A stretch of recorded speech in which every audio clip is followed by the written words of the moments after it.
요한복음 8장 10절을 보겠습니다. 예수께서 일어나사 여자 외에 아무도 없는 것을 보시고 이르시되 여자여 너를 고소하던 그들이 어디 있느냐 너를 정죄한 자가 없느냐. 영생입니다. 성경은 영생에 대해서 말씀하고 있습니다. 우리는 성경을 신뢰해야 합니다. 그리고 성경은 하나님이 선지자들을 감동을 해서 기록했다는 것을 믿어야 합니다. 성경에 대해서 이 시대는 너무 모르는 것 같아 안타까운 마음을 가지고 있습니다. 성경입니다. 물론 기록한 사람이 40여 명 이상이 된다는 것을 알고 있습니다. 그리고 시대도 1000년을 넘게 걸쳐서 기록이 되어 있다는 것을 잘 알고 있습니다. 1000년 전에 사람의 사상과 그리고 1000년 후의 생각은 너무도 큰 차이가 있을 수 있습니다. 그러나 성경입니다. 하나님께서는 창세전부터 계셨던 분이고 우리를 구원하시는 모든 예정을 하시고 이 일을 이루시는 분이라는 것을 믿어야 합니다. 그러니까 태초에 이미 하나님 나라까지 다 이루신 분이에요. 그렇기 때문에 1000년이라는 그런 시간은 아무 의미가 없다는 것을 우리가 깨달아야 합니다. 영생에 대해서 우리에게 가르쳐주고 있습니다. 그것을 어디에 기록하셨는가 하면 성경에 기록을 했습니다. 그렇기 때문에 우리는 성경을 대하는 자세를 바로 가져야 하고 이 성경은 하나님의 말씀이라는 것을 믿고 보아야 합니다. 물론 문자는 아닙니다. 성경의 텍스트는 이 세상 초등학문과 조금도 다르지 않습니다. 성경을 문자로 보면 이 세상에 있는 그런 책과 같이 보인다는 말씀입니다. 그러나 그 성경에서 예수 그리스도에 대해서 증거를 받으면 우리는 영생을 얻는다는 것을 말씀을 하고 있습니다. 성경을 함부로 생각하지 마시기 바랍니다. 그것이 히브리어로 되어 있던 헬라어로 되어 있던 그리고 우리 한글로 되어 있던 성경은 같다는 것을 알아야 합니다. 헬라 사람은 헬라어로 번역이 되어 있는 성경을 보고 구원을 받을 것이고 우리나라 사람은 한글로 번역이 되어 있는 성경을 보고 구원을 받는다고 저는 믿고 있습니다. 유대인들입니다. 그들은 최소한 성경에 대한 확고한 신뢰를 가지고 있었습니다. 하나님께서 선지자들을 보내셔서 이 성경을 기록하게 하셨고 성경은 곧 하나님의 말씀이라는 것에 대해서 조금도 의심을 하지 않았고 어느 누구도 성경을 폄하하지 않았다는 것을 알고 있어야 합니다. 그들은 그렇게 성경을 보았습니다. 그래서 유대인들은 성경을 토시 하나라도 틀리게 보는 것을 원하지 않았다는 것을 알아야 합니다. 계속 말씀을 하고 있지만 성경을 필사하는 사람들도 성경을 대하는 자세부터가 이방의 종교인들과는 비교가 되지 않았다는 것을 알아야 합니다. 그런데 이방인들은 성경을 그저 들고 다니는 책 정도로 아니 한 번쯤은 보아야 하는 책 정도로 생각을 하고 있습니다. 유대인들입니다. 그들은 성경을 너무 잘 알고 있었습니다. 물론 성경을 문자 그대로 잘 알고 있었습니다. 그런 그들이 주님께서 안식일을 지키지 않고 또 초막절의 중간에 오시는 것을 보고 율법을 알지 못하는 이 무리는 저주를 받은 자라고 말을 하고 있습니다. 그런 사람들입니다. 자기들이 알고 있는 율법대로 가늠하다 현장에서 잡힌 여자를 끌고 주님 앞에 왔습니다. 그러면서 모세의 율법에는 이러한 여자를 돌로 치라 명하였다고 말을 하고 있습니다. 저희가 주님이 땅에 손가락으로 글을 쓰시니까 다그치면서 당신은 어떻게 하겠느냐고 묻고 있습니다. 주님께서 말씀하십니다. 너희 중에 죄 없는 자가 먼저 돌로 치라고 말씀을 하고 있습니다. 이 시대의 종교인들은 주님의 말씀을 보고 감성에 빠져 이야기를 하고 있는 것을 볼 수 있습니다. 사람은 누구나 죄가 있기 때문에 서기관과 바리새인들도 죄가 있어서 자기 죄가 생각이 나서 주님의 말씀에 더 이상 대답을 하지 못하고 물러갔다고 말을 하고 있습니다. 종교를 너무 모릅니다. 그리고 당시 서기관과 바리새인들을 너무 모르고 하는 이야기라는 것을 알아야 합니다. 그들이 주님의 말씀을 듣고 양심의 가책을 받아서 어른으로 시작하여 젊은이까지 하나씩 나가고 오직 예수와 그 가운데 섰는 여자만 남았다고 하니까 그저 성경의 문자를 보고 그렇게 생각하고 있는 것을 볼 수 있습니다. 양심의 가책입니다. 성경에 그렇게 많이 나오는 말씀이 아니라는 것을 알아야 합니다. 특히 가책이라는 단어는 한글로는 단 한 번 번역이 되어 있는 단어라는 것을 우리는 바로 알고 있어야 합니다. 물론 헬라어로는 꾸짖다라는 다른 뜻으로 사용이 되고 있지만 성경에서 많이 말씀하고 있는 단어가 아니라는 것을 알고 성경을 보아야 합니다. 양심입니다. 우리 인생의 양심을 이야기를 합니까? 서기관과 바리새인들이 누구입니까? 그들은 율법주의자들입니다. 그리고 왜 가늠하다 현장에서 잡힌 여자를 끌고 왔는가 하면 주님을 고소할 조건을 찾고 주님을 시험하기 위해서 이 여자를 끌고 왔다고 말씀을 하고 있습니다. 서기관입니다. 바리새인들입니다. 그들이 누구라는 것은 다 알고 있습니다. 당시 성경을 연구하는 사람들이고 유대인들을 가르치는 선생으로 살았던 사람들이라는 것을 알아야 합니다. 지금으로 하면 신학교에서 공부를 하고 안수를 받고 종교 안에서 설교를 하는 사람들이라고 생각을 하면 됩니다. 그런 그들입니다. 그들은 성경을 문자적으로 보고 있습니다. 그리고 율법을 철저하게 지키면서 살아온 사람들입니다. 그런 그들이 주님께서 죄 없는 자가 먼저 돌로 치라고 하니까 물러갔다고 말씀하고 있습니다.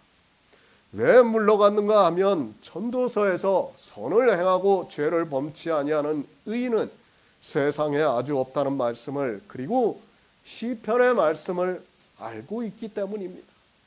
성경을 알고 있습니다. 그리고 성경은 하나님의 말씀이라는 것을 알고 있고 그렇게 유대인들에게 가르쳤던 사람들이라는 것을 알아야 합니다.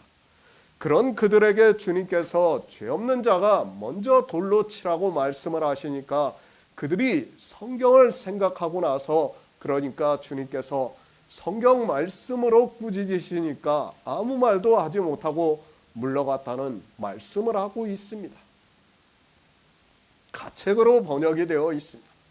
그러나 주님께서는 율법을 알고 있다는 서기관과 바리새인들을 성경 말씀으로 꾸짖었다는 것을 깨달아야 합니다. 그 말씀을 들으니까 서기관과 바리새인들이 더 이상 있을 수 없었습니다. 이 여자를 돌로 치려고 하니까 하나님의 말씀이 생각이 나고, 만약에 돌로 치면 이 사람들은 하나님을 거짓말하는 자로 만들기 때문에 돌로 칠 수 없었다는 것을 말씀을 하고 있습니다. 성경입니다. 유대인들은 하나님의 말씀으로 받아들이고 있었습니다. 그러나 이 시대 이방인들은 하나님의 말씀으로 받아들이지 않고 있습니다. 성경도 자기들이 신학교에서 배운 교리와 다르게 말씀을 하고 있으면 교리가 우선이 되고 있다는 것을 알아야 합니다. 예수 그리스도를 믿습니까? 주님께서 뭐라 말씀을 하셨습니까? 너희가 성경에서 영생을 얻는 줄 생각하고 성경을 상고하거니와 이 성경이 곧 내게 대하여 증거하는 것이라고 말씀을 하고 있습니다. 이 성경에는 히브리어 성경도 있고 헬라어 성경도 있고 영어 성경도 있고 한글 성경도 있다는 것을 알아야 합니다. 우리가 히브리어를 알아야 한다는 말은 무슨 말이냐? 이스라엘이 다 구원을 받았다는 말과 같은 거예요. 그렇지 않습니까? 그들은 조상대대로 히브리어를 알고 있던 사람들이에요. 네? 그런데 선지자들이 뭐라고 말씀합니까? 하나님을 믿는 사람이 한 사람도 없다고 말씀하고 있어요. 히브리어를 알아야 한다고 하는 말은 정말 웃기는 이야기라는 것을 우리가 바로 깨달아야 합니다. 원어가 아니에요. 그거 역시 문자라는 것을 우리는 바로 깨달아야 합니다. 예수 그리스도를 믿습니까? 주님께서 뭐라 말씀을 하셨습니까? 모든 성경은 같습니다. 하나님께서는 우리가 성경을 보고 영생을 얻게 하셨습니다. 그런데 그 성경이 잘못 기록이 되었고 잘못 번역이 되었다고 하는 사람은 하나님을 안 믿겠다고 하는 것과 같다는 것을 알아야 합니다. 아니, 성령의 은사를 부정하는 사람들이라는 것을 깨달아야 합니다. 우리 성도는 먼저 성경을 대하는 자세를 바로 가져야 한다고 저는 믿고 있습니다. 새 번역을 보겠습니다. 예수께서 몸을 일으키시고 여자에게 말씀하셨다. 여자여, 사람들은 어디에 있느냐? 너를 정죄한 사람이 한 사람도 없느냐? 서기관들입니다. 그리고 바리새인들입니다. 그들은 자기들이 율법을 안다고 큰 소리를 치고 도리어 자기들을 스스로 저주를 하는 말을 하는 것을 보았습니다. 무지한 자들이 이렇게 성경을 보고 자기들이 조금 아는 지식을 가지고 인생이 아는 것을 가지고 알고 있다고 하면서 스스로 저주를 자청하고 있다는 것을 알아야 합니다. 사도 요한입니다. 영생에 대해서 말씀하고 있습니다. 그런데 영생을 얻으려면 율법을 알아야 한다는 것을 말씀하고 있습니다. 서기관들과 바리새인들은 당시의 성경을 많이 연구를 하고 읽고 한 이스라엘의 선생이라는 것을 우리가 바로 알아야 합니다. 그런 그들이 이 세상 초등학문에 빠져 자기들이 율법을 알고 있다고 말을 하고 있습니다. 종교인들입니다. 신학교에서 공부를 하고 안수를 받고 박사학위를 받고 있습니다. 그들 역시 자기들이 율법을 알고 있다고 하면서 교회에서 많은 사람들을 가르치는 설교를 하고 있습니다. 그러나 그들이 알고 있는 율법은 종교에서 교리로 만들어 놓은 것을 신학교에서 배운 것을 가지고, 그러니까 제사법과 시민법과 도덕법으로 구분해서 안다고 하고 있습니다. 성경입니다. 우리는 성경을 보고 알아야 합니다. 유대교가 무엇이고 이방의 종교가 무엇입니까? 그것은 다 인생들이 만든 종교 집단에 불과하다는 것을 깨달아야 합니다. 그들이 율법을 안다고 하지만 서기관과 바리새인들도 모르고 있고, 이 시대 종교에서 가르치고 있는 사람들도 역시도 율법에 대해서 전혀 모르고 있다는 것을 알고 있어야 합니다. 잠언 18장 17절을 보겠습니다. 구약성경 931쪽입니다. 잠언 18장 17절입니다. 송사의 원고의 말이 바른 것 같으나 그 피고가 와서 밝히느니라. 고소, 원고인이라는 단어의 뜻입니다. 세상 법정이 있습니다. 반드시 원고가 고소를 해야 합니다. 그러면 재판관이 그 원고가 고소한 내용을 살펴보고 또 피고의 말을 듣고 하는 진행을 함으로 해서 재판을 해서 시시비비를 가리고 있는 것을 볼 수 있습니다. 고소입니다. 우리가 성경에서 이 고소라는 단어를 볼 수 있습니다. 대부분을 보면 고소를 누가 하고 있는가 하면 율법주의자들이 하고 있는 것을 볼 수 있습니다. 주님을 고소하는 것도 율법주의자에 의해서 고소를 당했고, 사도 바울 역시 율법주의자들에 의해서 고소를 당하는 것을 볼 수 있습니다. 법을 아는 사람들입니다. 그리고 법대로 사는 사람이 고소를 하게 되어 있습니다. 법을 모르는 사람은 고소를 하지 않습니다. 그리고 법에 대해서 그렇게 관심이 없고 귀찮게 생각하는 사람은 고소를 하라고 해도 하지 않습니다. 그러나 법대로 살아가고자 하는 사람들이 고소를 하고 있다는 것을 알아야 합니다. 성경도 마찬가지입니다. 이 고소라는 단어를 보면 거의 율법에 관한 문제로 고소를 당하고 있는 것을 볼 수 있습니다. 사실 법과 상관이 없는 우리 성도는 고소를 하고 말 것이 없습니다. 그러나 율법을 잘 지키면서 살아가고 있는 사람들은 고소를 하고 있습니다. 종교입니다. 신앙에 대한 문제입니다. 하나님을 믿는 것에 대한 문제가 되고 있습니다. 그건 역시 율법을 가지고 고소를 하고 있다는 것을 알아야 합니다. 가늠하다 현장에서 잡힌 여자도 율법주의자들이 끌고 와서 주님 앞에서 고소를 하고 있는 것을 볼 수 있습니다. 고소를 하지 마시기 바랍니다. 우리 성도는 고소를 해서는 안 됩니다. 그러나 종교에 사로잡혀 있고 율법주의에 빠져 있는 사람들은 자기들이 지키고 있는 법에 따라 고소를 하고 있다는 것을 알아야 합니다.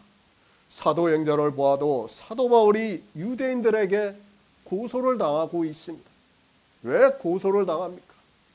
율법을 어기어 하나님을 공경하라고 가르친다고 해서 유대인들이 자기들이 지키는 율법을 지키지 말라고 한다고 해서 고소를 하고 있는 것을 볼 수 있습니다. 이렇게 고소라는 것은 법을 지키는 사람에 의해서 고소가 되고 있다는 것을 알아야 합니다. 종교입니다. 우리는 그들의 실상을 알아야 합니다. 유대교인들 역시 자기들의 율법으로 고소를 하는 것을 성경에서 볼 수 있습니다. 이방의 종교인들 역시 많은 고소를 했다는 것을 알아야 합니다. 종교 역사를 보면 얼마나 많은 사람들이 율법주의자에 의해서, 아니 종교에 의해서 고소를 당했는가를 알 수 있습니다. 죽임을 당한 자입니다. 초기 교회에서 로마에 의해서 죽임을 당한 사람들보다 더 많은 사람들이 이방의 종교에 의해서 고소를 당해서 죽임을 당했다는 것을 알아야 합니다. 그것은 비단 어느 정파의 문제만이 아니라 종교개혁이 있은 후에 역시 수많은 사람들이 고소를 당해 종교재판을 해서 사람들을 죽였다는 것이 역사에 기록이 되어 있습니다. 종교인입니다. 그들이 예수 그리스도를 믿는 사람이라고 할 수 있습니까? 만약에 그들이 예수 그리스도를 믿는 사람들이었다면 그렇게 많은 사람들을 자기 종교 재판에 넘기지도 않았고 죽이지도 않았다는 것을 깨달아야 합니다. 그들은 자기들의 종교를 지키기 위해서, 자기들의 교리를 세우기 위해서 수많은 사람들을 재판을 해서 죽였습니다. 그렇죠. 성경에 누가 우리를, 사람을 마음대로 죽이라고 합니까? 다 비유지 않습니까? 하나님께서 죽이라고 한 것도 다 비유예요. 그리고 예표예요. 그런데도 종교는 마치 그런 것을 하나님을 섬기는 예로 생각하면서 아무 양심의 거리낌이 없이 사람들을 죽였다는 것을 우리가 깨달아야 합니다. 재판을 했습니다. 공식적으로 얼마나 공평합니까? 그러나 그들은 성경과는 전혀 다른 행위를 했다는 것을 깨달아야 합니다. 성경을 보시기 바랍니다. 누가 고소를 당했는가를 알아야 합니다. 거의 고소를 당한 사람은 주님을 비롯해서 예수 그리스도를 믿는 사람이라는 것을 알아야 합니다. 이제 17장에서 말씀을 하겠지만 주님께서 제자들에게 종교인들이 너희를 추리하고 죽이겠다고 말씀을 하고 있습니다. 그러면서 뭐라고 말씀하냐면 그렇게 죽일 때 내가 한 말을 기억하라고 말씀해요. 뭐예요? 그냥 죽으라는 거예요. 얼마나 이게 참담한 말입니까? 그런데 영의 생명을 깨닫고 있는 성도는 죽을 수 있다는 거예요. 그래서 수많은 사람들이 죽임을 당하면서도 담대하게 그렇게 갈 수 있었습니다. 율법주의자입니다. 그들은 법대로 사는 사람들입니다. 자기들이 성경을 보고 그 문자를 아는 것으로 율법을 알고 있다고 하는 사람들입니다. 그런 그들이 자기들이 알고 있는 율법을 지키지 않으면 고소를 하게 되어 있습니다. 이 여자도 마찬가지라는 것을 알아야 합니다. 그들이 율법을 알고 있습니까? 서기관과 바리새인들이 율법을 알고 있습니까? 이방의 종교인들이 율법을 알고 있습니까? 성경을 전혀 모르는 그들이 사람들을 고소하고 있는 것을 우리가 성경에서 보고 있습니다. 그것이 유대인만 그런 것이 아니라 이방의 종교인들은 더 심했다는 것을 깨달아야 합니다. 종교인입니다. 그들은 자기들이 교리를 만들었습니다. 유대인들은 그래도 성경의 율법을 가지고 고소를 했습니다. 그런데 이방의 종교인들은 성경과는 아무 상관이 없는 자기들의 종교의 교리를 세우고 그것으로 사람들을 고소를 해서 죽였다는 것을 알고 있어야 합니다. 종교가 그렇습니다. 사람들은 종교의 좋은 면만 보고 있습니다. 그리고 그 종교 안에 있으면 그 종교가 행하는 일이 무슨 일을 하고 있는지를 전혀 모르게 되어 있습니다. 아니, 종교에 들어가 있으면 종교 재판을 해서 사람들을 죽이는 것을 너무도 당연하게 생각을 하고 있습니다. 유대인들입니다. 그들은 성경에 기록이 되어 있는 율법을 가지고 고소를 했습니다. 그런데 이방인들은 성경에도 없는 것을 자기들이 만들어서 교리로 세워놓고 고소를 해서 죽였다는 것을 깨달아야 합니다. 그 중에 가장 심했던 것이 바로 삼위일체의 교리입니다. 그 교리를 반대하는 사람은 신성모독으로 해서 거의 공개적으로 비참하게 죽임을 당했습니다. 그뿐입니까? 심지어는 어떻습니까? 성경을 본다는 것으로 사람을 죽였다는 것을 알아야 합니다. 그리고 심지어는 지동설을 얘기하는 것 가지고도 사람들을 죽였어요. 이게 얼마나 무지한 일입니까? 종교인이 아닌 사람들이 성경을 보는 것을 금지를 하고 그것을 교리로 세워놓고서 성경을 보고 영생을 얻고자 하는 사람들을 죽이는 일까지 했습니다. 우리는 종교의 실상을 바로 알아야 하고 그들은 언제든지 또 그렇게 할 수 있다는 것을 알아야 합니다. 종교는 법이 있습니다. 그들 안에는 수많은 법들이 있습니다. 일반 교인들은 잘 모르겠지만 정말 말도 안 되는 법들이 있다는 것을 알아야 합니다. 그렇죠? 윤 목사님은 아마 잘 아실 거예요. 그 노회총회 일을 하셨으니까 노회총회의 법이 얼마나 많이 있다는 것을 그 해본 사람들은 알아요. 그렇게 법들이 많아요. 그 법에 의해서 지금도 고소를 하고 있고 때로는 그들이 고소 고발을 하는 것을 보면 이해가 되지 않는 일을 하고 있습니다. 잠언에서 말씀을 합니다. 송사의 원고의 말이 바른 것 같으나 그 피고가 와서 밝힌다고 말씀하고 있습니다. 율법주의자들은 고소를 하고 있습니다. 처음 송사를 했을 때 원고의 이야기가 맞습니다.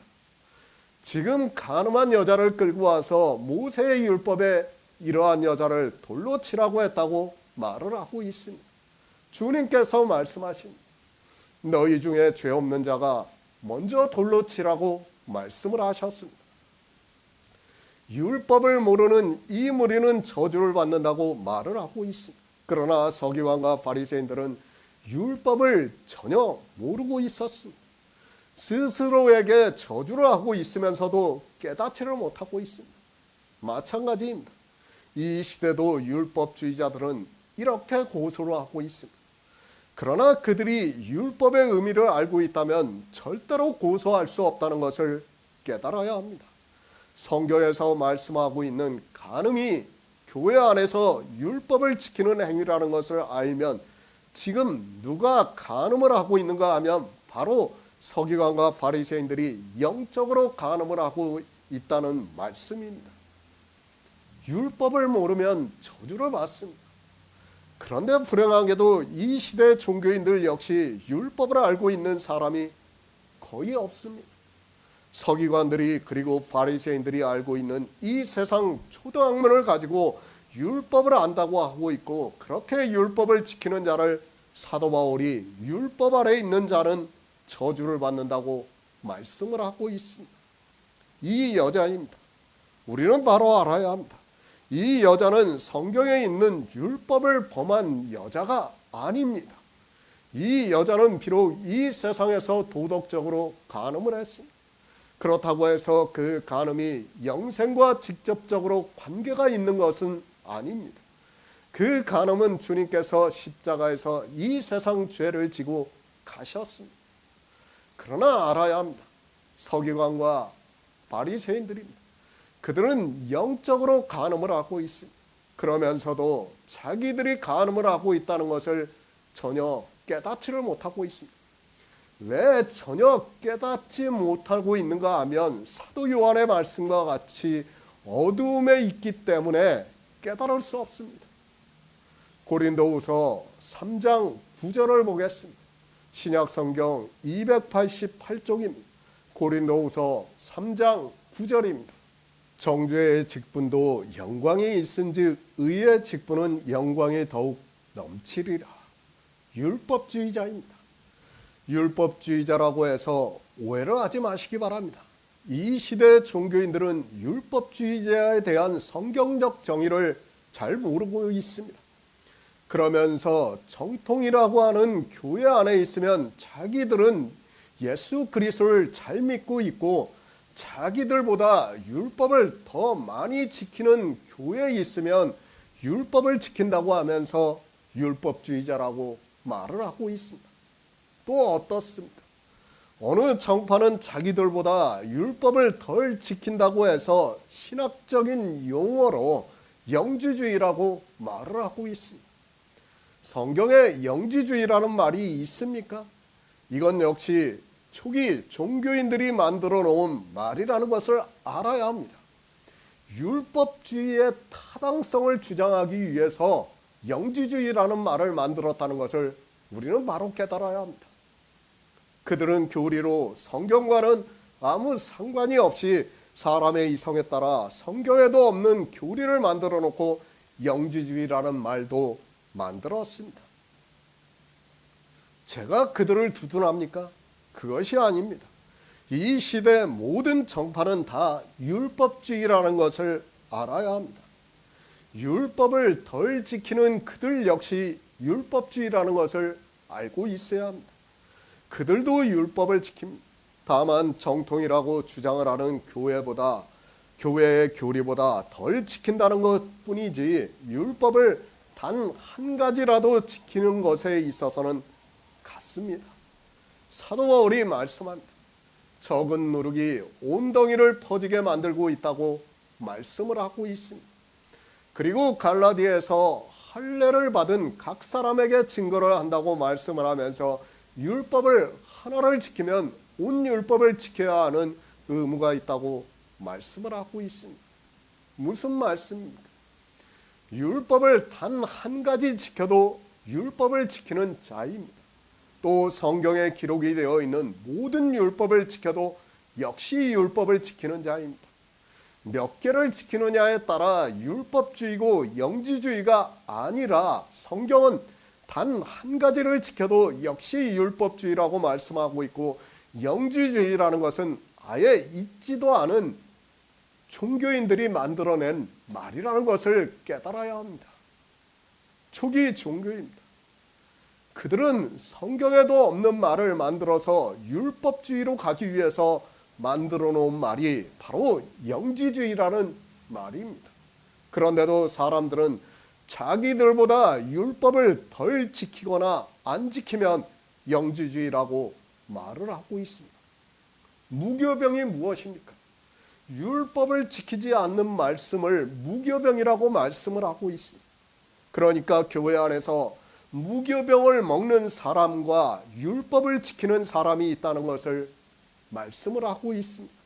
무교병을 먹는 사람은 단 한 가지라도 율법을 지키지 않고 외식의 모양도 내지 않고 있습니다. 그러나 율법주의자는 단 한 가지라도 율법을 지키면 그는 율법을 범하는 자가 된다는 것을 깨달아야 합니다. 성경대로입니다. 우리 성도는 내가 말을 해도 이 말씀이 성경과 맞는가 생각을 하고 말을 해야 합니다. 내 이성적 지식으로 말을 하는 것이 아니라, 그리고 종교의 교리에 따라서 하는 것이 아니라 반드시 성경적 근거를 가지고 말을 해야 한다는 것을 잊어서는 안 됩니다. 유대교입니다. 그들은 처음부터 율법주의자라는 것을 말씀을 하고 있습니다. 이방의 종교입니다. 물론 초기 교회는 종교라고 해서는 안 됩니다. 초기 교회는 율법을 지키지 않았습니다. 그러나 사도 바울이 갈라디아에서 말씀한 것과 같이 유대로부터 온 거짓 형제가 율법을 지키게 했습니다. 그러므로 해서 교회 안에 율법주의가 들어오게 되었습니다. 두 가지입니다. 교회 안에는 율법을 지키는 사람과 율법을 지키지 않고 무교병을 먹는 두 사람이 있습니다. 율법주의, 영지주의가 있는 것이 아니라, 영지주의라는 것은 아예 성경에서 말씀하고 있지 않습니다. 부탁드립니다. 성경을 보시기 바랍니다. 그리고 성경대로 말씀을 하시기 바랍니다. 성경에 없는 이야기를 하는 사람은 다 저주를 받는다는 것을 알고 있어야 합니다. 성경에 있다고 해도 잘못 아는 서기관과 바리새인들은 저주를 받는데, 성경에도 없는 이야기를 하는 사람이 어떻겠습니까? 율법주의자입니다. 사도 바울이 고린도후서에서 그들을 정죄의 직분이라고 말씀을 하고 있습니다. 그들은 성경에 기록이 되어 있는 율법을 문자 그대로 보고 정죄를 하기 때문에 정죄의 직분이라고 말씀을 하고 있습니다. 율법의 문자의 의미를 아는 성도는 절대로 정죄를 하지 않습니다. 그러나 율법을 알지 못하기 때문에 그들은 세상 초등학문으로 아는 것을 가지고 정죄를 하고 있습니다. 정죄의 직분입니다. 그들이 율법을 알고 정죄를 합니까? 지금 이 간음한 여자가 율법을 범하지 않았다는 것을 알았다면 절대로 정죄를 하지 못합니다. 율법을 범하지도 않았는데 정죄를 하면 그것은 무고가 되기 때문에 할 수 없습니다. 그러나 서기관과 바리새인들은 율법을 알지 못하기 때문에 정죄의 직분으로 일을 하다가 결국에는 그들의 말과 같이 저주를 받고 만다는 말씀입니다. 간음입니다. 이 시대의 목사들도 이 율법을 가지고 얼마나 정죄를 하고 있습니까? 율법을 범하지도 않은 세상 사람들이 도덕적으로 지은 죄를 가지고 그들을 정죄하고 있습니다. 그러나 그 정죄가 자기에게 돌아온다는 것을 바로 알고 있어야 합니다. 정죄하지 마시기 바랍니다. 우리는 그럴 권한도 없고 그렇게 할 수 있는 사람이 아니라는 것을 알아야 합니다. 우리는 죄인입니다. 그리고 우리는 율법을 지키지 못한 사람이라는 것을 깨달아야 합니다. 성도는 예수 그리스도를 믿기 때문에 세상에서 누군가 간음을 했다 해도 절대로 정죄를 하지 않습니다. 그러나 판단을 합니다. 누구를 판단하고 있습니까? 간음한 여자를 판단합니까? 그것이 아니라 율법을 지키고 있는, 그러니까 율법의 의미를 모르고 있는 서기관과 바리새인과 같은 사람들을 판단할 수 있다는 말씀입니다. 왜 판단을 할 수 있는가 하면 우리는 율법을 알고 있기 때문에 그들을 판단할 수 있다는 말씀을 하고 있습니다. 정죄입니다. 이 정죄에 대해서 사도 요한이 말씀하고 있습니다. 이 정죄는 이것이니 곧 빛이 세상에 왔을 때 사람들이 자기 행위가 악함으로 빛보다 어둠을 더 사랑한 것이라고 말씀을 하고 있습니다. 그러니까 예수 그리스도를 믿지 않는 것이 정죄지, 우리가 세상을 살아가면서 도덕적으로 짓는 죄를 정죄를 해서는 안 된다는 것을 깨달아야 합니다. 성도입니다. 우리는 그렇게 세상을 살아야 합니다. 누군가 저에게 그렇게 말합니다. 세상에 아무 관심이 없다고 말을 하고 있습니다. 누가 무슨 짓을 해도 그럴 수 있다고 하면서 그것에 대해서 말을 하지 않는다고 이야기하는 것을 들었습니다. 그 사람이 볼 때는 참 답답할 거예요. 저도 이해를 해요. 무슨 얘기를 해도 제가 그렇게 별로 응답을 하질 않으니까 왜? 제가 죄인인데 누구를 정죄할 수 있습니까? 그런데 그 사람이 볼 때는 그게 아닌 거예요. 그래도 목사인데 당연히 저거 잘못한 걸 정죄를 해줘야 되는데 그렇지 않으니까 도대체 뭘 하는 건지 알 수가 없다는 거예요. 제가 무슨 말을 합니까? 죄를 지은 사람을 불쌍히 여기지는 못할지언정 저 같은 죄인이 누구를 정죄할 수 있다는 말씀입니까? 우리 성도는 영의 일을 죄하고는 세상의 일을 가지고 정죄를 해서는 안 됩니다. 물론 도덕적인 일에 대해서 권면을 할 수 있을지 몰라도 그것에 대해서 우리가 판단을 하고 강요를 하고 정죄를 해서는 안 된다고 저는 믿고 있습니다. 우리 성도입니다. 이 세상을 사는 사람과 같이 살아서는 안 됩니다. 우리는 하늘의 소망을 가지고 살아가고 있는 사람입니다. 좀 심하게 말씀하는 것과 같이 들릴지 모르겠지만 저는 그렇게 살아야 한다고 믿고 있습니다. 세상에서 그들이 무슨 짓을 하든 우리는 거기에 상관을 해서는 안 됩니다. 그것도 내 의가 된다는 것을 알아야 합니다. 이 시대 종교인들이 특히 동성연애자들을 너무 심하게 비판하고 있는 것을 볼 수 있습니다. 그리고 공산주의에 대해서 너무 심하게 비난을 하고 있습니다. 제가 동성연애를 그리고 공산주의를 찬성하는 것이 절대로 아닙니다. 저도 반대합니다. 아니 인간적으로는 저 역시도 혐오를 하고 있습니다. 그러나 우리는 내가 누구라는 것을 성경에서 알고 있습니다. 우리는 벌레라고 지렁이라고 말씀하고 있습니다. 우리 인생이 무엇에 대해서 비난할 수 있다고 생각을 하고 있습니까? 사상이 무엇입니까? 그 사상 아무것도 아니에요. 정말 바로 깨달아야 됩니다. 뭐예요? 성경은 지금 우리가 요한복음에서 뭘 이제까지 봤습니까? 참에 대해서 보고 있지 않습니까? 참이 뭡니까? 예수 그리스도의 생명이에요. 그 외에는 아무것도 아니에요. 이 사상의 공산주의고 왕권이고 민주주의고 다 웃기는 얘기라는 거예요. 저는 그렇지만 인간적으로는 뭘 동의를 해요? 민주주의를 동의해요. 저 역시. 왜? 우리가 지금 민주주의 있기 때문에 이렇게 마음 놓고 교제를 할 수 있기 때문에 저는 정말 감사하게 생각하고 있어요. 그러나 그런 사상은 아무것도 아니라는 것을 우리는 바로 깨달아야 합니다. 내가 누구입니까? 소크라테스가 내 자신을 알라고 말을 했습니다. 성경도 역시 마찬가지입니다. 우리가 예수 그리스도를 믿으려면 먼저 내 자신이 누군가를 알아야 믿을 수 있다는 것을 깨달아야 합니다. 구더기 같은 인생이 벌레 같은 인생인 내가 뭐가 잘났다고 누구를 정죄할 수 있습니까? 착하게 살았습니까? 법이 없어도 살 정도로 이 세상을 살았습니까? 그것은 인생들의 생각이라는 것을 알아야 합니다.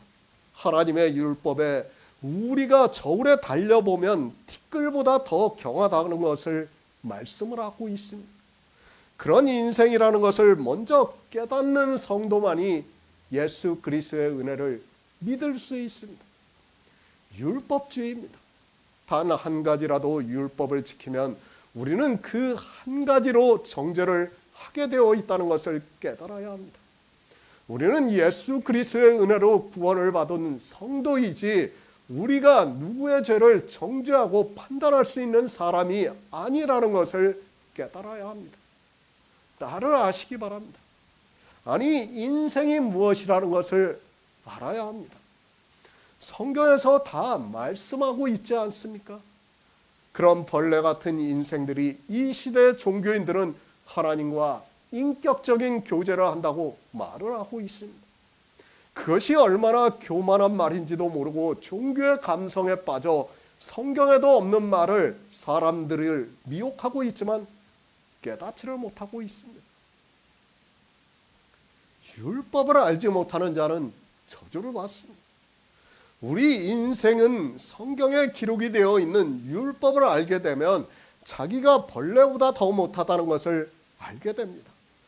그런데 그 율법을 모르는 사람들이 이 시대에 하나님과 인격적인 교제를 한다고 하면서 고상한 말을 쓰고 있는 것을 보면 참으로 역겨운 생각이 듭니다. 주님께서 말씀하십니다. 여자여, 너를 고소하던 그들이 어디 있느냐? 너를 정죄한 자가 없느냐고 말씀을 하고 있습니다. 그래도 유대인들은 성경을 하나님의 말씀으로 받아들이기 때문에 돌아갈 수 있었습니다.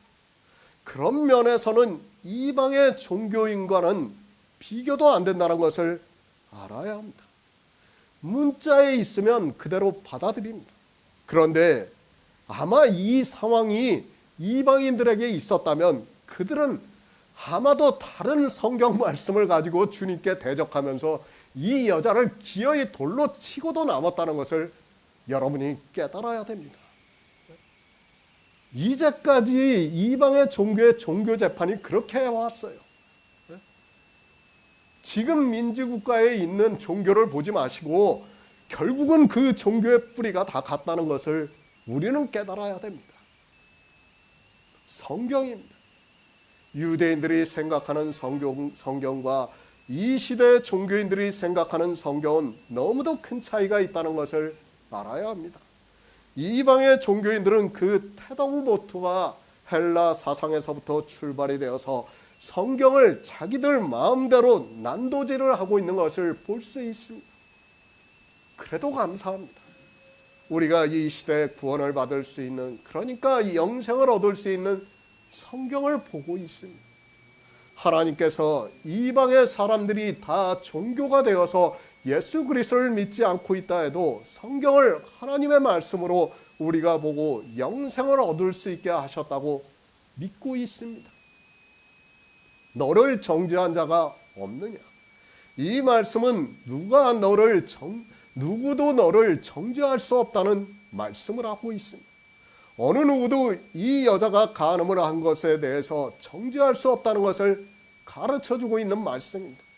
이 세상을 살아가면서 죄를 짓는 사람들이 있습니다. 우리는 그들을 정죄해서는 안 됩니다. 왜 안 됩니까? 예수 그리스도를 믿는다면 주님이 이 세상에 오셔서 하신 일을 믿어야 합니다. 주님께서는 세상 죄를 지고 가는 하나님의 어린 양이라고 말씀을 하셨습니다. 그러니까 이 세상에 우리 인생들이 지은 모든 죄를 십자가에서 단번에 없애주셨다는 말씀을 하고 있습니다. 정죄를 해서는 안 됩니다. 너를 정죄한 자가 없느냐고 하신 말씀은 우리 성도들에게 정죄를 하지 말라고 말씀을 하고 있습니다. 복음에 대해서 진리를 알고 있는 우리가 판단은 할 수 있습니다. 그러나 이 세상 죄에 대해서는 정죄를 해서는 안 된다는 것을 말씀을 하고 있습니다. 요한복음 8장 11절을 보겠습니다. 대답하되 주여 없나이다. 예수께서 가라사대 나도 너를 정죄하지 아니하노니 가서 다시는 죄를 범치 말라 하시니라. 새 번역을 보겠습니다. 여자가 대답하였다. 주님, 한 사람도 없습니다. 주님께서 말씀하셨다. 나도 너를 정죄하지 않는다. 가서 이제부터 다시는 죄를 짓지 말아라. 요한복음 8장입니다. 간음한 여자를 서기관과 바리새인들이 주님 앞에 끌고 왔습니다. 그러면서 자기들이 율법을 안다고 하면서 모세는 율법에 이러한 여자를 돌로 치라 명하였다고 말을 하고 있습니다. 인생들이 겨우 문자를 아는 것을 가지고 안다고 말을 하고 있습니다. 이제까지 하나님을 믿는 사람들입니다. 우리가 이스라엘의 역사를 보아도 그렇습니다. 그리고 이방의 종교사를 봐도 역시 마찬가지라는 것을 알아야 합니다. 인생들은 자기가 아는 것이 전부라고 생각을 하고 있습니다. 성경을 보고 겨우 문자를 알고 하나님의 이름을 알고 예수 그리스도의 이름을 알고 하는 것으로 자기들이 안다고 말을 하고 있습니다. 유대인들입니다. 지금도 이 세상을 보시기 바랍니다. 그들이 인간적으로 얼마나 지혜가 있는 민족인가를 알 수 있습니다. 노벨상을 가장 많이 탄 민족이라는 것을 누구나 알고 있습니다.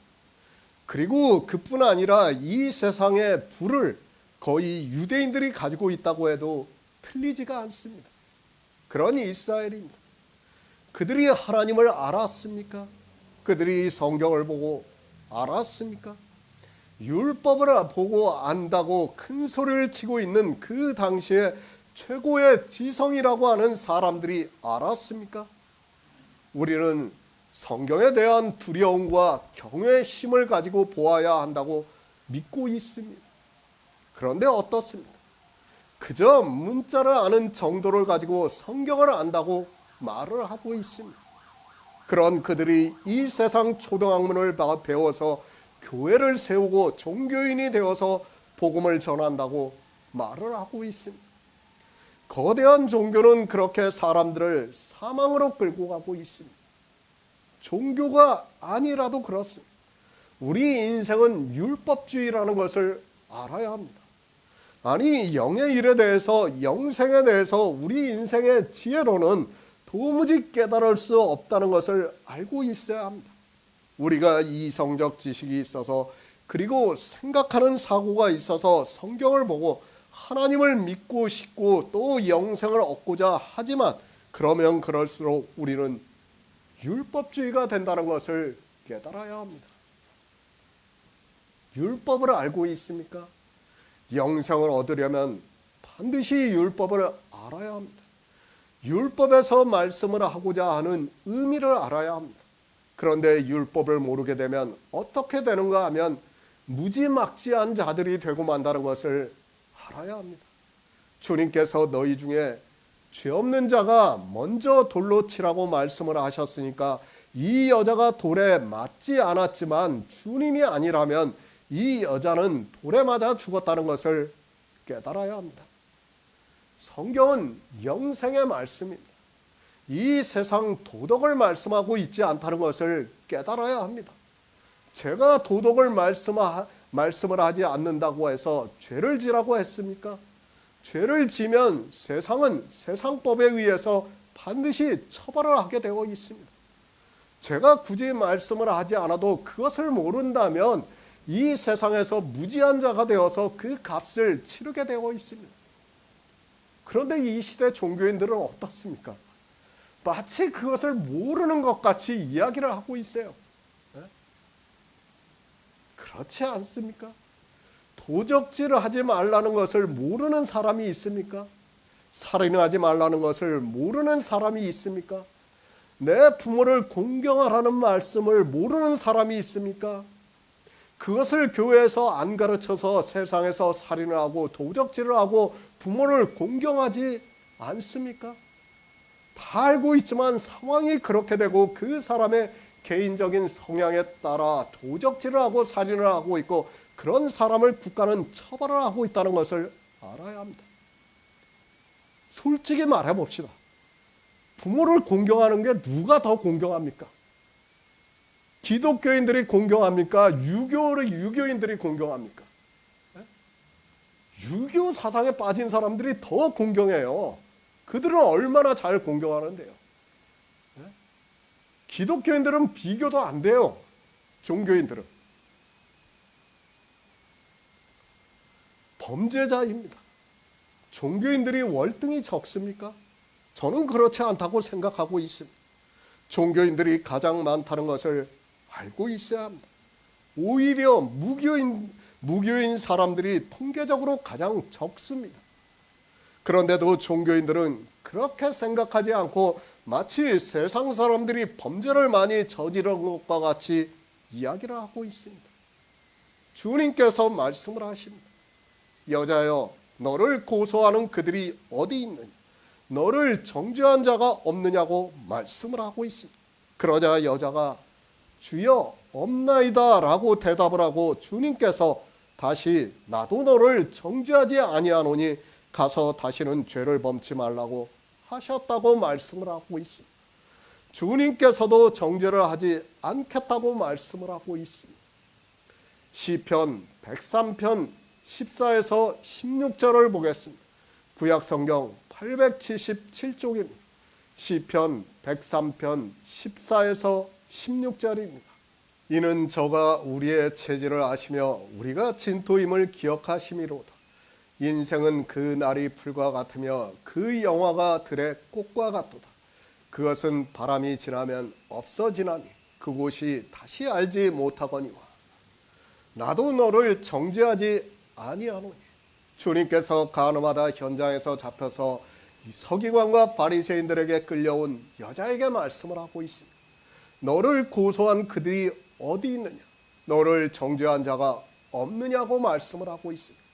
그러니까 너를 고소하던 그 자들 역시 다 죄인이라는 것을 말씀하고 있고, 그 죄인들이 너를 정죄할 수 없기 때문에 돌아갔다고 하시면서 나도 너를 정죄하지 않겠다고 말씀을 하고 있습니다. 죄인입니다.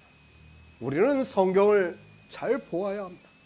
이 여자가 진 죄는 율법을 범한 죄가 아니라는 것을 이제까지 말씀을 하셨습니다.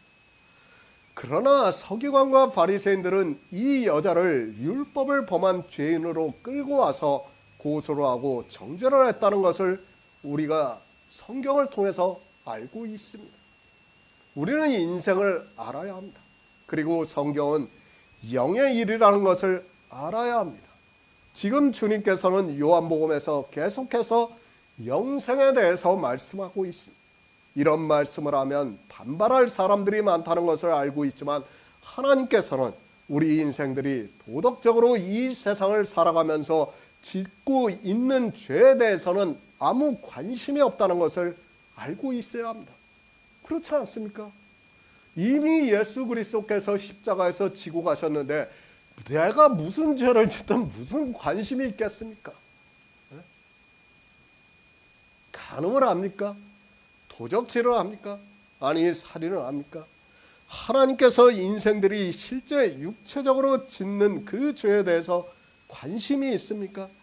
성경에서 그 죄에 대해서 우리에게 말씀을 하고 있습니까? 성경은 그 죄에 대해서 말씀하고 있지 않다는 것을 깨달아야 합니다. 그러나 어떻습니까? 하나님께서는 우리 인생들을 진토로 지으셨습니다. 그러니까 죄에 대해서 약하게 지으셨다는 것을 말씀을 하고 있습니다. 그래서 주님께서는 이 세상에 오셔서 세상 죄를 지고 가셨다고 말씀을 하고 있습니다. 그러니까 창조주 하나님께서 우리 인생들을 지으셨는데 인생들이 죄를 지고 살아가니까 그 죄의 책임을 지시고 주님께서 이 세상에 오셔서 세례 요한의 말씀과 같이 세상 죄를 지고 가셨다는 말씀을 하고 있습니다. 이 세상에 오셨습니다. 그것을 세례 요한이 세상 죄를 지고 가는 하나님의 어린 양이라고 말씀을 하고 있습니다. 그러니까 우리 인생들이 지은 모든 죄를 십자가에서 지고 가심으로 해서 하나님께서 우리 인생들을 진토로 지으신 것에 대해서 책임을 다하셨다는 말씀을 하고 있습니다. 성경을 바로 알아야 합니다. 하나님께서는 천지를 창조하셨습니다. 그리고 우리 인생들을 지으셨습니다. 왜 우리 인생들을 지으셨는가 하면 우리를 구원하셔서 우리에게 영의 생명을 주셔서 하나님의 사랑으로 우리가 태초의 생명으로 구원을 받아 영원히 하나님과 함께 살기 위해서 지으셨습니다. 그런데 이 인생은 진토입니다. 그리고 우리 본성은 어둠이라고 말씀을 하고 있습니다. 하나님께서는 처음부터 우리를 구원하시는 모든 일을 이루시기로 모든 예표를 보여주셨지만 우리 인생은 그 빛을 보고도 깨달을 수 없는 인생이라는 것을 말씀을 하고 있습니다. 진토입니다. 죄를 지면서 살아간다는 말씀을 하고 있습니다. 진토가 무엇입니까? 흙이라는 말씀입니다.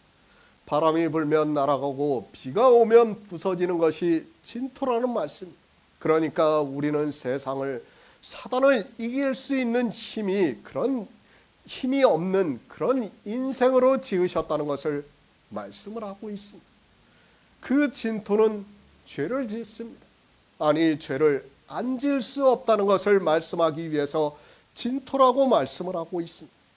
이 여자가 왜 간음을 했는가 하면 바로 진토이기 때문에 자기 육체의 정욕을 이기지 못해서 죄를 졌다는 것을 깨달아야 합니다.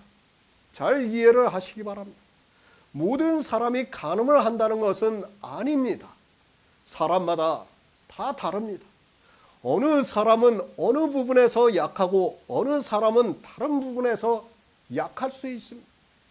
바람이 불고 비가 오면 그 약한 부분이 부서지고 날아가게 되어 있는 것이 우리 인생이고 그것이 죄를 짓게 하고 있다는 것을 말씀을 하고 있습니다. 물론 사람마다 다 다릅니다. 어느 사람은 모든 면에서 강하게 태어날 수 있습니다. 같은 진토라 해도 부서지지 않는 진토가 있고 어느 것은 잘 부서진다는 것을 말씀하고 있습니다. 우리가 잘 알고 있듯이 요셉은 아내를 많이 취할 수 있지만 부인도 하나만을 두었고 아들도 둘만 낳았습니다. 그런 것에 관심이 없었다는 거예요. 그 사람은 진토입니다. 그러나 그 진토의 모양도 다 다르다는 것을 말씀을 하고 있습니다. 제가 죄를 사람이 짓는 것이 당연하다고 하면 사람들이 오해를 하고 이상하게 생각하는 사람들이 있는데 사람에 따라 다 다르다는 것을 말씀을 드리고 있습니다. 진토입니다. 그런데 바람이 붑니다. 어느 사람은 어느 부분이 날아가고 어느 사람은 다른 부분이 날아가고 어느 사람은 단단해서 잘 날아가지 않을 수 있다는 말씀을 하고 있습니다. 성경은 이렇게 우리 인생에 대해서 다양하게 말씀을 하고 있지 우리 인생이 마치 기계와 같이 인공지능 로봇과 같다는 것을 말씀하고 있지 않습니다. 그런 의미입니다. 우리 주변을 잘 보시기 바랍니다. 어느 사람은 어느 부분에서는 참으로 강하게 잘 살아가고 있습니다. 그런데 어느 부분에서는 정말 이해가 되지 않을 정도로 약하게 살아가고 있는 것을 볼 수 있습니다. 아니, 저 사람이 왜 그럴까 할 정도로 실망을 줄 정도로 살아가고 있는 것을 볼 때 때로는 이해가 되지 않습니다. 그러나 그것이 인생이라는 것을 말씀을 하고 있습니다. 성경은 우리 인생들이 그렇다는 것을 말씀하고 있습니다. 그래서 다윗과 같은 사람이 무엇이 부족해서 밧세바를 취했겠습니까? 우리 인생의 단면을 그대로 보여주고 있는 말씀이라는 것을 깨달아야 합니다. 물론 다 영적인 의미가 있지만 그래도 우리 인생이 그렇다는 것을 말씀하고 있습니다. 그런데 밧세바의 남편 우리아입니다. 그는 또 어떻습니까? 다윗이 그 험한 전쟁에서 불러서 위로를 해주면서 자기 아내에게 가라고 했으면 저 같으면 정말 뛰어서라도 갔을 것입니다. 그러나 우리아는 그렇게 하지 않고 있는 것을 성경에서 볼 수 있습니다. 바로 진토는 이렇게 바람에 따라서 여러 가지 모양으로 나타난다는 것을 말씀하고 있습니다.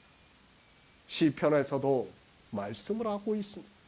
이는 저가 우리의 체질을 아시며 우리가 진토임을 기억하시미로다. 인생은 그 날의 풀과 같으며 그 영화가 들의 꽃과 같도다. 그것은 바람이 지나면 없어지나니 그곳이 다시 알지 못한다고 말씀하고 있습니다. 하나님께서는 우리의 체질을 아신다는 말씀 다 같습니다. 우리 인생은 그 체질이 너무도 다양하다는 것을 알 수 있습니다. 우리가 성경을 보아도 별별 사람이 다 기록이 되어 있는 것을 알 수 있습니다. 그 체질에 대한 죄는 예수 그리스도께서 이 세상에 오셔서 세상 죄를 지고 가셨습니다. 그것은 창조주로서의 책임이라고 저는 믿고 있습니다. 하나님께서는 우리를 창조하셨습니다. 창조주 하나님입니다. 그러면 지으신 자는 그 지은 것에 대해서 책임을 지셔야 한다고 믿고 있습니다. 그것이 바로 우리가 알고 있는 예수 그리스도의 십자가라고 믿고 있습니다. 정죄를 알 수 있습니까? 주님이 정죄를 하시면 어떻게 됩니까? 우리 인생은 구원을 받을 수 없다는 것을 깨달아야 합니다. 주님은 창조주 하나님입니다. 그런데 자기가 지으신 것을 정죄를 하면 우리 인생은 어느 누구도 구원을 받을 수 없습니다. 그 인생을 지으셨는데 가늠하는 여자까지 지으셨다는 것을 우리는 인정을 해야 합니다.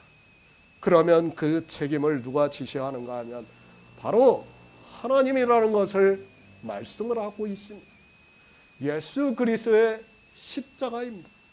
정말 우리는 이 십자가를 생각하면서 하나님의 놀라운 사랑을 생각해야 합니다.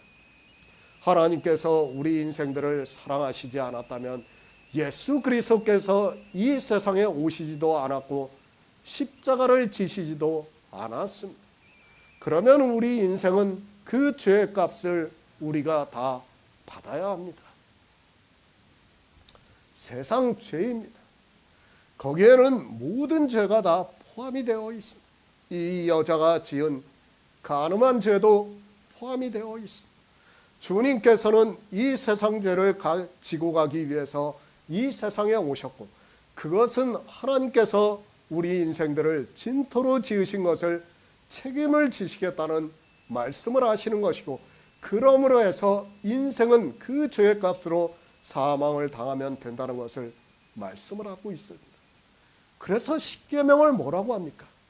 언약이라고 하는 거예요. 그래서 왜 언약이라고 하는가 하면 하나님께서 그렇게 우리 인생을 책임을 지시겠다는 언약이라는 말씀이에요. 그런데 사람들은 그 언약이라는 말씀을 오해를 하고 자기들이 지키려고 하다가 모두가 사망의 길로 가고 있다는 것을 깨달아야 합니다. 사도 바울이 고린도후서에서 그리스도의 사랑이 우리를 강권하시는도다. 우리가 생각건대 한 사람이 모든 사람을 대신하여 죽었은즉 모든 사람이 죽은 것이라고 말씀을 하고 있습니다. 그러니까 예수 그리스도께서 십자가에서 죽은 것이 모든 사람이 죽은 것이라고 말씀을 하고 있습니다. 그러니까 우리 인생 모두가 죽은 것이 된다는 말씀하고 있습니다.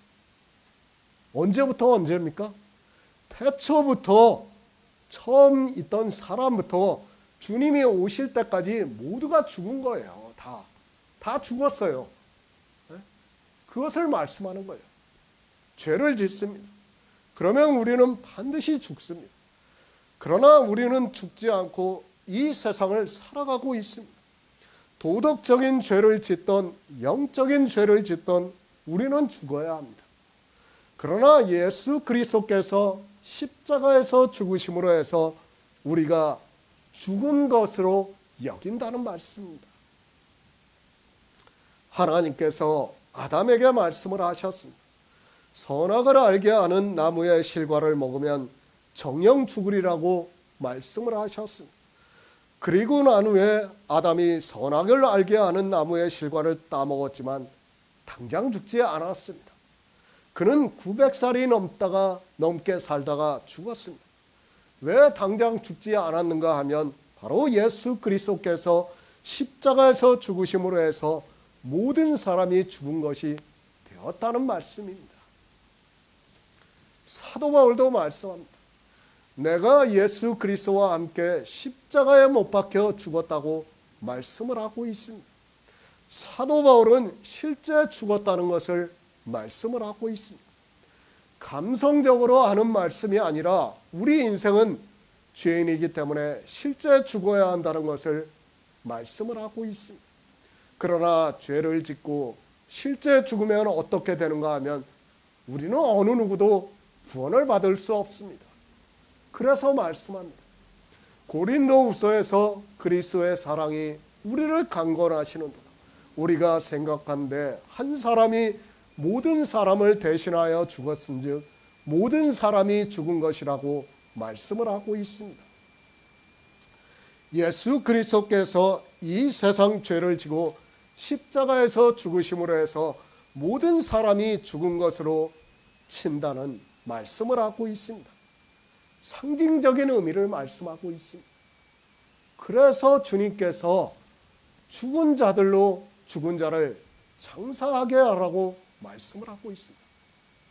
제가 늘 우주에 대해서 말씀을 하잖아요.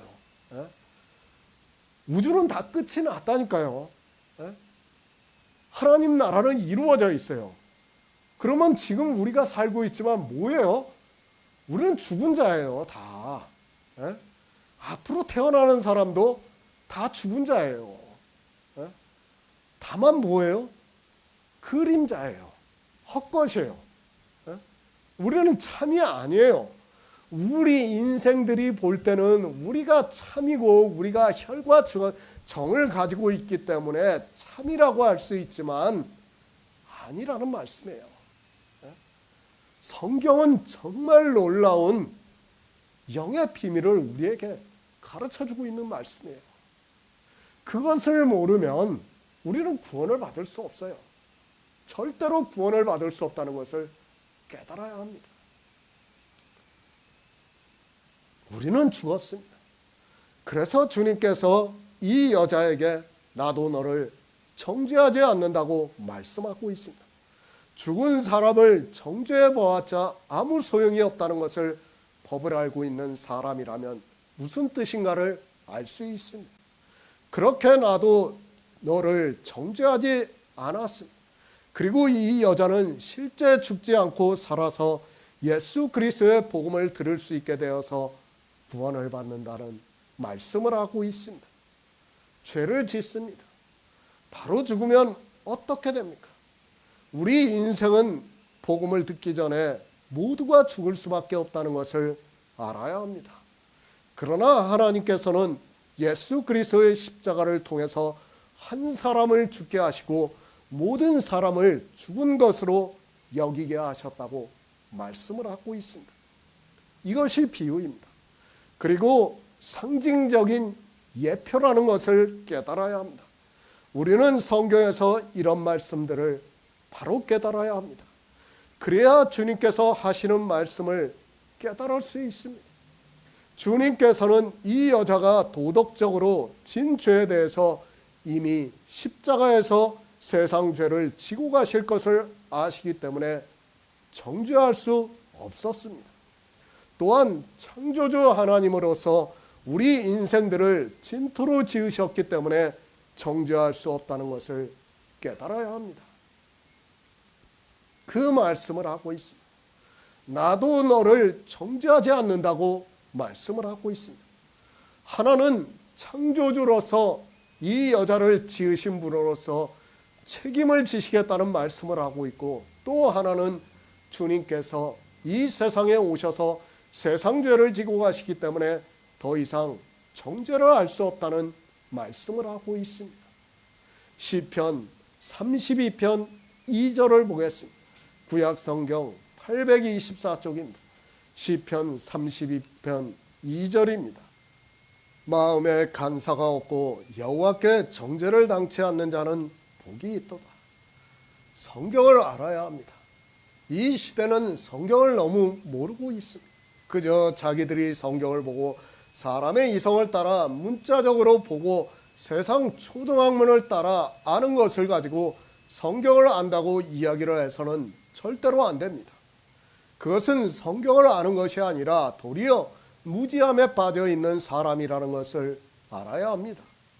마음에 간사가 없고, 간사를 성경에서 무엇이라고 말씀을 하고 있습니까? 잠언에서는 그 진찬을 탐하지 말라, 그것은 간사하게 베푼 식물이라고 말씀을 하고 있습니다. 진찬이 무엇인가 하면 부자가 베푼 식물이라고 말씀을 하고 있습니다. 성경에서 부자는 율법주의자를 상징하고 있고, 그가 지킨 율법의 의의가 있는 것을 부자라고 말씀을 하고 있습니다. 율법주의자가 되어서는 안 됩니다. 우리는 율법에 대해서 바로 깨달아야 합니다. 그러나 서기관과 바리새인들은 자기들이 율법을 알고 있다고 하면서 율법을 알지 못하는 이 무리는 저주를 받은 자라고 말을 하고 있지만 실상은 자기들 스스로에게 저주를 하는 말이 되고 있다는 것을 말씀을 하고 있습니다. 누가 간사하지 않다고 말씀하고 있습니까? 바로 나다나엘입니다. 주님께서 나다나엘을 보고 그 마음에 간사한 것이 없다고 말씀을 하고 있습니다. 그러니까 나다나엘은 모세의 율법에서 예수 그리스도를 증거를 받은 사람입니다. 그렇기 때문에 율법을 문자적으로 지키지 않았고 그렇게 율법을 지키지 않는 것을 잠언에서는 진찰을 탐하지 않는 사람이라고 말씀을 하고 있습니다. 그리고 누구입니까? 여호와께 정죄를 받지 않는 자가 복이 있다고 말씀을 하고 있습니다. 우리는 성경을 바로 알아야 합니다. 주님께서 가늠하다 현장에서 잡힌 여자를 나도 너를 정죄하지 않겠다고 말씀을 하고 있습니다. 이 여자가 비록 세상에서 간음을 하다 서기관과 바리새인들에게 잡혀 주님 앞에 끌려왔지만 주님께서는 이 여자를 정죄하지 않았습니다. 정말 너무도 중요한 말씀이에요. 하나님이 이 세상 도덕적인 죄를 진 여자를 정죄하지 않았다는 것을 우리는 바로 깨달아야 합니다. 그런데 인생이 정죄를 한다는 것은 그건 말도 안 되는 이야기예요. 지금 이 말씀은 선언적인 말씀이에요. 하나님이 우리를 정죄하지 않겠다는 말씀을 하는 거예요. 그런데도 사람들은 너무도 쉽게 정죄를 하면서 율법을 지키고 있습니다. 영생입니다. 뭐로 가도 서울만 가면 된다는 말이 있습니다. 우리가 예수 그리스도를 믿는 단 한 가지 이유는 영생을 얻기 위해서라는 것을 잊어서는 안 됩니다. 지금 요한복음은 계속해서 영생에 대해서 말씀하고 있습니다. 이 여자가 율법을 지켰는지는 모르겠습니다. 그러나 주님으로부터 정죄를 받지 않았다는 것은 복이 있는 자라는 것을 말씀하고 있습니다. 그렇죠. 지금 시편의 말씀을 그대로 가져오면 이 여자는 비록 간음을 했지만 복이 있는 자예요. 왜? 주님으로부터 정죄를 받지 않았기 때문에 복이 있어요. 그러나 서기관과 바리새인들은 어떻습니까? 주님께서 화 있을진저 서기관과 바리새인들이라고 정죄를 하셨어요. 율법을 알아야 합니다. 율법을 모르면 저주를 받는다는 것을 깨달아야 합니다. 서기관과 바리새인들은 율법을 모르면서도 자기들이 율법을 안다고 하면서 간음하다 현장에서 잡힌 여자를 주님 앞에 끌고 와서 모세는 율법에 이러한 여자를 돌로 치라 명하였다고 다그치면서 말을 하고 있습니다. 왜 그랬습니까? 그들은 율법을 문자적으로 너무도 잘 알고 있었습니다. 그러나 율법의 의미를 전혀 모르고 있었습니다. 성경에서 간음하지 말라는 말씀을 왜 율법에 정하셨는가를 전혀 모르고 있었습니다. 하나님을 믿으면서 율법을 지키지 말라는 의미의 말씀인데 사람들은 성경을 보면서 문자 그대로 율법을 지킴으로 해서 스스로 간음하는 자가 되었고 율법을 모르는 자가 되어서 자기 스스로의 말에 의해서 저주를 받는 자가 되고 말았습니다. 정죄를 당치 말아야 합니다. 우리는 주님으로부터 정죄를 당치 말아야 합니다. 사도 요한은 이 정죄에 대해서 그 정죄는 이것이니 곧 빛이 세상에 왔으되 사람들이 자기 행위가 악함으로 빛보다 어두움을 더 사랑한 것이라고 말씀을 하고 있습니다. 그러니까 예수 그리스도께서 이 세상에 오셔서 우리를 구원하시는 일을 이루셨는데 믿지를 않고 성경에 기록이 되어 있는 율법을 문자 그대로 보고 지키는 것을 어두움이라고 말씀을 하고 있습니다. 누가 정죄를 받습니까? 지금 이 시대도 마찬가지라는 것을 깨달아야 합니다. 교회 안에서 누가 정죄를 받고 있는가를 알아야 합니다. 어두움에 있어서 안식일을 지키고 주일이라는 날을 지키고 자기들이 정한 명절을 지키는 자들이 예수 그리스도를 믿지 않는 행위를 함으로 해서 정죄를 받는다고 말씀을 하고 있습니다. 지금 이 여자를 대표로 해서 누가 정죄를 받는 자인가를 지금 우리에게 가르쳐주고 있는 말씀이에요. 계속해서 말씀합니다. 누가 율법을 범한 자입니까? 이 여자가 율법을 범했습니까? 아마 이 시대 종교인들은 거의 모두가 이 여자가 율법을 범했다고 말할 것이 분명합니다. 그러나 이 여자는 율법을 범하지 않았습니다. 진토라서 이 세상 죄를 진 것뿐이라는 것을 알아야 합니다. 그래서 주님께서 이 여자를 정죄하지 않는다고 말씀을 하고 있습니다. 만약에 이 여자가 진짜 율법을 범했는데 주님이 정죄하지 않으면 어떻게 됩니까? 우리는 예수 그리스도를 믿을 수 없어요. 그렇지 않습니까? 하나님이 법을 반포해놓고 법을 하나님 마음대로 이랬다 저랬다 하면 우리는 믿을 수 없다는 거예요. 우리가 이 말씀을 통해서 정말 그런 것을 바로 깨달아야 돼요. 그런데 사람들은 왜 주님이 이 여자를 정죄하지 않는지를 전혀 모르고 있어요. 예수 그리스도입니다. 믿지 않는 사람이 정죄를 받는다고 말씀을 하고 있습니다. 예수 그리스도를 믿지 않는 것이 무엇인가 하면 주님께서 이 세상에 오셔서 율법을 완전케 하셨습니다. 그리고 이제 우리에게 자유하게 하는 온전한 율법을 주셨습니다. 그러나 믿지 않는 자들은 주님께서 우리를 구원하시기 위해서 율법을 지키셨다는 것을 믿지 않고 자기들이 율법을 지키고 있습니다. 그들은 율법을 문자 그대로 지킵니다. 율법을 모르니까 율법을 문자 그대로 지킬 수밖에 없고 그런 그들은 예수 그리스도를 믿을 수 없다는 것을 말씀하고 있습니다. 여호와께 정죄를 받지 않는 자가 복이 있다고 말씀을 하고 있습니다. 그런데 어떻게 하는 것이 정죄를 받지 않는 것인가 하면 예수 그리스도를 믿는 것이 정죄를 받지 않는 것입니다. 예수 그리스도를 믿습니까? 그런데 율법을 지키고 있습니까? 그것을 사도 요한은 그 정죄는 이것이니 곧 빛이 세상에 왔을 때 사람들이 자기 행위가 악함으로 빛보다 어두움을 더 사랑한 것이라고 말씀을 하고 있습니다. 누구에게 하는 말씀입니까? 바리새인과 서기관과 유대인들에게 하는 말씀 아닙니까? 어두움에 있어서 율법을 지키고 있으면 정죄를 받는다는 것을 말씀을 하고 있습니다. 그가 교회 안에 있습니까? 그리고 예수 그리스도를 믿는다고 하고 있습니까? 그러나 그가 어두움에 있어서 율법을 지키고 있다면 정죄를 받는다고 말씀을 하고 있습니다.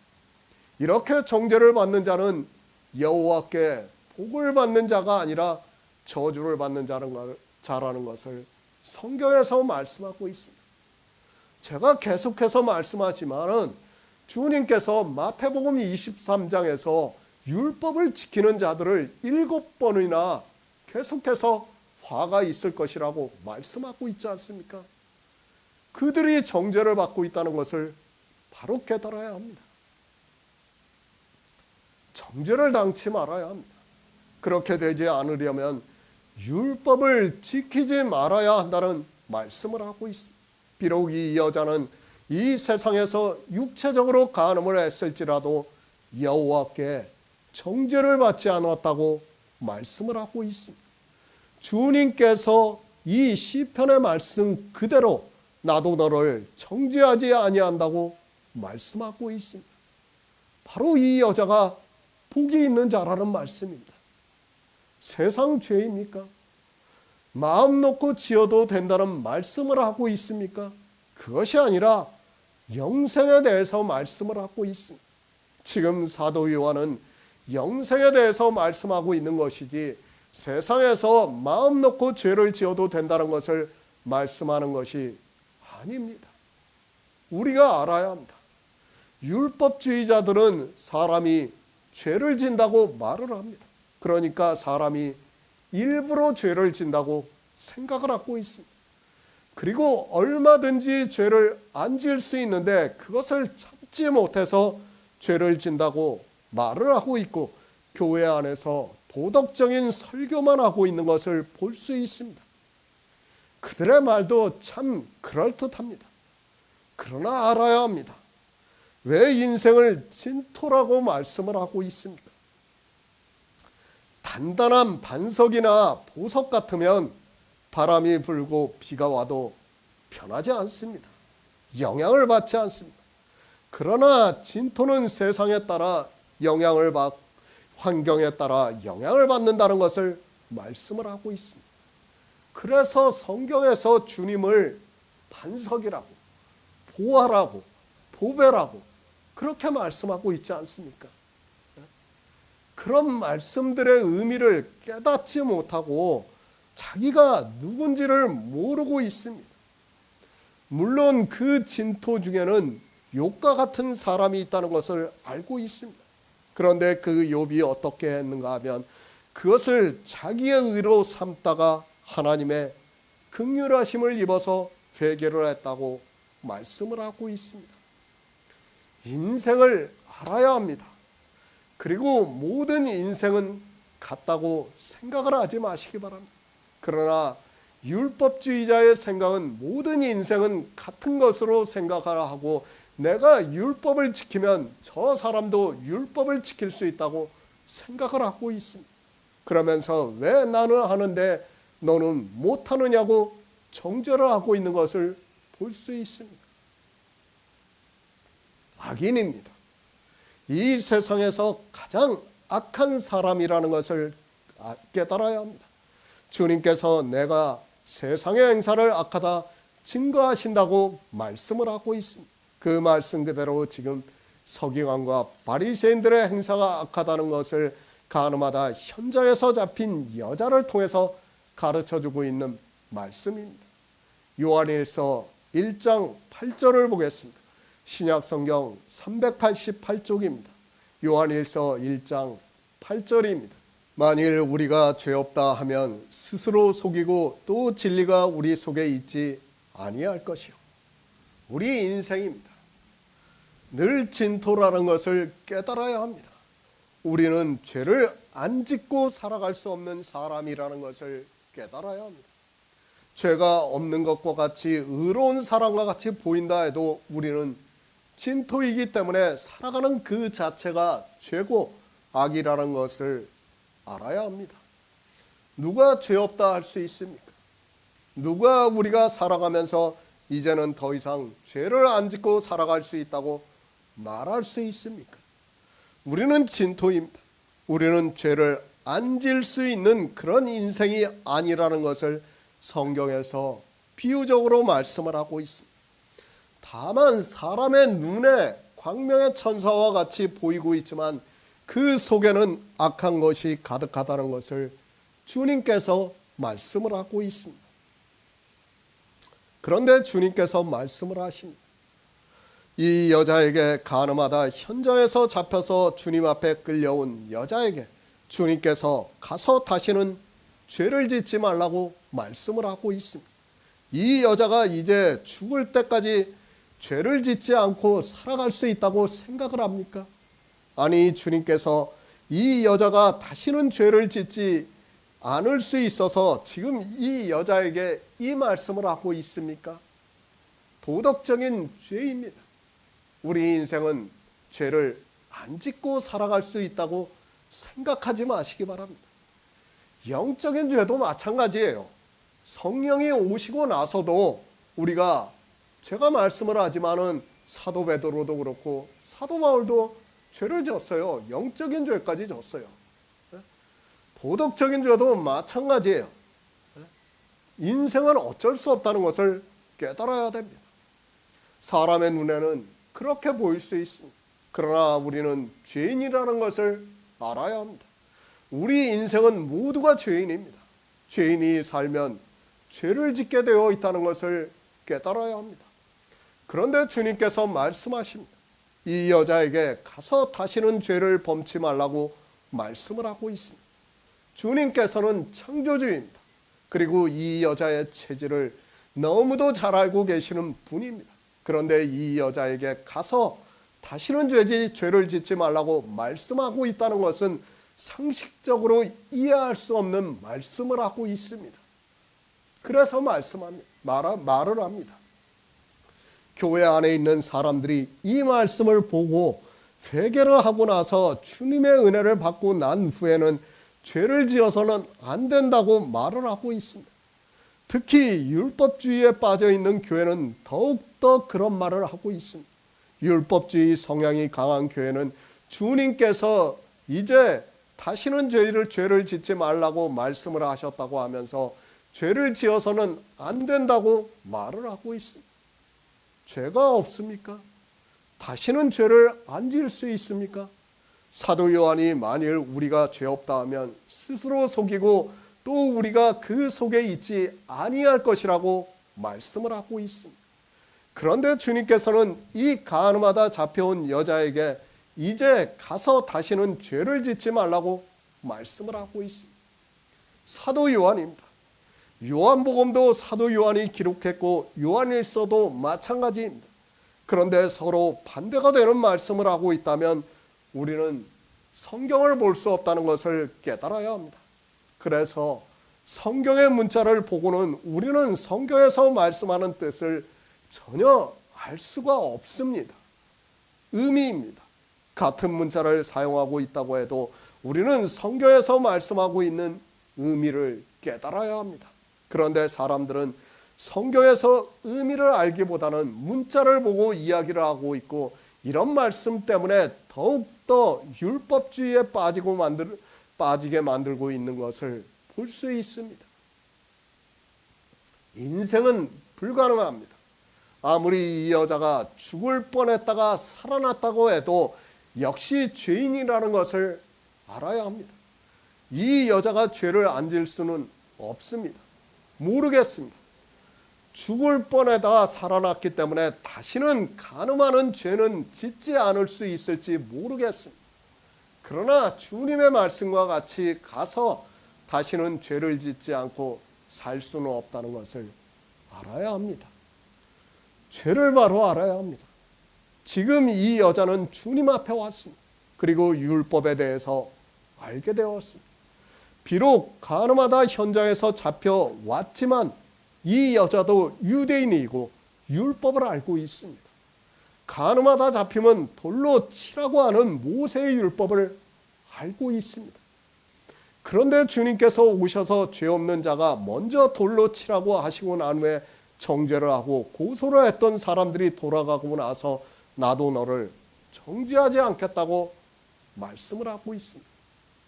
참 이 여자를 보세요. 유대인이에요. 자기가 돌에 맞아 죽는다는 것을 알면서도 간음을 해요. 예? 그게 인생이에요. 예? 당시의 율법이 얼마나 살벌했습니까? 예? 그게 인생이라는 것을 우리는 깨달아야 됩니다. 율법을 알게 되었습니다. 이 여자가 만약에 율법을 범했다면 주님께서는 정죄를 하셨을 것이 분명합니다. 그러나 이 여자는 율법을 범하지 않았기 때문에 나도 너를 정죄하지 않겠다고 말씀을 하고 있습니다. 그러므로 해서 이 여자도 율법에 대해서 알게 되었습니다. 그 율법을 깨닫게 된 여자에게 주님께서 가서 다시는 범죄하지 말라고 말씀을 하고 있습니다. 에레미야 2장 35절을 보겠습니다. 구약성경 1053쪽입니다. 에레미야 2장 35절입니다. 그러나 너는 말하기를 나는 무죄하니 그 진노가 참으로 내게서 떠났다 하거니와 보라 내 말이 나는 죄를 범치 아니하였다 함을 인하여 내가 너를 심판하리라. 가서 다시는 죄를 범치 말라. 성경은 영생에 대해서 말씀하고 있습니다. 죄에 대해서도 마찬가지입니다. 우리가 세상을 살면서 짓는 죄는 영생과는 아무 상관이 없는 죄라는 것을 말씀을 하고 있습니다. 그것은 주님이 이 세상에 오셔서 우리 인생들의 죄를 십자가에서 지고 가심으로 해서 우리 인생들이 예수 그리스도를 믿음으로 영생을 얻는 길을 열어주셨습니다. 율법입니다. 바리새인들은 율법을 자기들이 알고 있다고 말을 하고 있습니다. 그러나 주님은 서기관과 바리새인들이 가늠하다 현장에서 잡혀서 끌려온 여자를 통해서 진리에 대해서 말씀을 하셨습니다. 그리고 이 여자가 진 죄에 대해서 정죄를 하지 않았습니다. 정죄를 하지 않았다는 말씀은 이 죄는 생명과는 아무 상관이 없는 죄라는 것을 말씀을 하고 있습니다. 그리고 말씀합니다. 그 여자에게 가서 다시는 죄를 범치 말라고 말씀을 하고 있습니다. 그러니까 무슨 죄를 범치 말라고 말씀을 하는가 하면 서기관과 바리새인들이 짓는 죄를 범치 말라고 말씀을 하시면서 예수 그리스도를 믿어서 영생을 얻으라고 말씀을 하고 있습니다. 에레미야 선지자입니다. 율법을 지키는 이스라엘을 비유로 해서 말씀을 하고 있습니다. 그러나 너는 말하기를 나는 무죄하니 그 진노가 참으로 내게서 떠났다 하거니와 보라 내 말이 나는 죄를 범치 아니하였다 함을 인하여 내가 너를 심판하리라고 말씀을 하고 있습니다. 우리는 이스라엘을 잘 알아야 합니다. 그들이 얼마나 율법을 잘 지켰는가를 지금 에레미야를 통해서도 우리가 깨달을 수 있어요. 그들은 정말 하나님의 율법이라고 하면서 정말 문자 그대로 다 지켰다는 걸 알아야 돼요. 그러니까 주님 앞에 온 청년도 주님께서 십계명을 말씀하니까 내가 어려서부터 다 지켰다고 하고, 사도 바울도 내가 바리새인으로 있을 때 흠없는 율법의 의를 가졌다고 말을 하고 있습니다. 그러니까 에레미야 선지자도 지금 이스라엘이 하는 말을 그대로 하고 있지 않습니까? 자기들이 율법을 다 지켰으니까 나는 무죄하니까 죄를 범치 당하지 않는다고 말을 하고 있는 거 아닙니까? 그것으로 하나님께서 너를 심판하겠다고 지금 말씀을 하고 있습니다. 그러나 사람들은 깨닫지 못하고 있습니다. 육체적으로 우리가 도덕적으로 짓는 죄로 심판을 받습니까? 그것이 아니라 뭘로 심판을 받습니까? 유대인들이 지키고 있는 율법으로 심판을 받는다는 것을 지금 에레미야 선지자를 통해서 말씀을 하고 있고, 지금 주님께서 이 여자에게 그 죄를 범치 말라고 말씀을 하고 있다는 말씀입니다. 율법을 지키고 있습니다. 그들이 무죄합니까?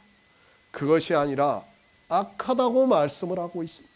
이 여자를 통해서 주님께서는 악한 죄가 무엇인가를 말씀하면서 나도 너를 정죄하지 않는다고 말씀하면서 다시 가서 다시는 서기관과 바리새인들과 같은 죄를 짓지 말고 이제는 예수 그리스도를 믿어서 영생을 얻으라고 말씀을 하고 있습니다.